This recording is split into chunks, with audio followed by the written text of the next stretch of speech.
is my second story, and the story is Lynn and Birds.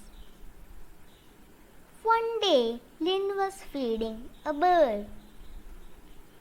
Then 3 more birds came. He fed them too. Lynn left with no grains. All the birds flew away. Then another bird came.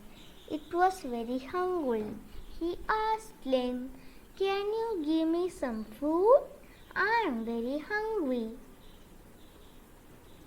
Lynn walked home with the bird. There was only an apple in the house. He gave that apple to the bird. Lynn had nothing to eat that day, but still he was happy that he could feed the bird. Thank you all, and the moral of the story is sharing makes us happy.